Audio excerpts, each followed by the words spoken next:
તળુંબે છે અને બીજી બાજુ દીકરીઓ ઉપર એક ખોફનાક પંજો તોડાઈ રહ્યો છે। દીકરીઓની આબરૂ ઉપર, દીકરીઓના શિયાળ ઉપર મેલો ડોળો માંડી અને ખુદ શિક્ષકો બેઠા છે। કેટલાક એવા હેવાન શિક્ષકો છે જે આખા શિક્ષણ વિભાગને, આખા શિક્ષણના તંત્રને લજવી રહ્યા છે અને એવો જ એક કિસ્સો સાબરકાંઠામાંથી સામે આવ્યો છે, જ્યાં એક હેવાન શિક્ષક એક વિદ્યાર્થીનીને બર્થડેની ઉજવણી કરવાના બહાને ગેસ્ટ હાઉસમાં લઈ ગયો, ત્યાં તેની સાથે દુષ્કર્મ આચર્યું અને વિદ્યાર્થીનીની હાલત ખરાબ થતા એને હોસ્પિટલ લઈ ગયો અને હોસ્પિટલમાં એને મૂકી અને ત્યારબાદ ફરાર થઈ ગયો। અમારી છોકરીને લાંચ આપી અને ઉપાડી જઈ અને એને બળાત્કાર કરેલો છે।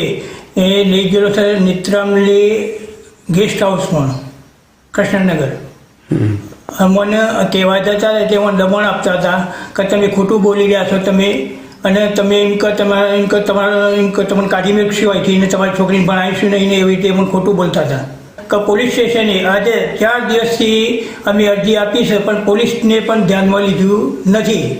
અમે કહેવા ગયા એટલે એ ટ્રસ્ટ માણસો હતા તે મને વારંવાર ગોળ ફેરવી ગયા કે તમે શાંતિ રાખો, તમને ન્યાય મળી જશે, તમને ન્યાય મળી જશે। અને આજે અમે કહેવા જાય છે કે તમારે જે કરવું એ કરી દો તમે, આમાં તો કશું તમારાથી થવાનું નથી।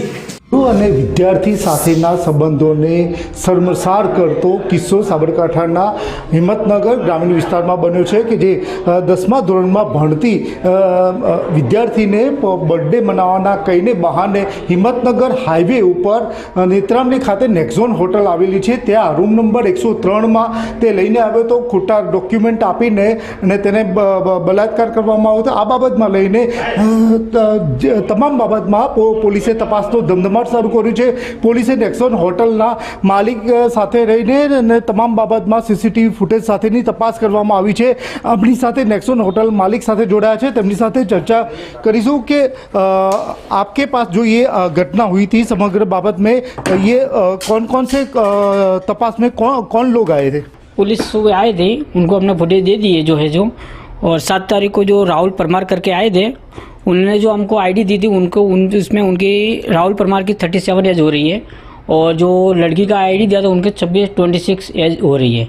वो हिसाब से उनको 7 तारीख को रूम दिया है, 103 नंबर रूम, और अभी जो पुलिस को देना था वो हम लोग फुटेज दे चुके हैं। જે સમગ્ર મામલામાં હાલમાં તો જો પોલીસે તપાસ સીસીટીવી ફૂટેજ સાથેના ડોક્યુમેન્ટ ફરજી છે કે એ બાબતમાં દિશામાં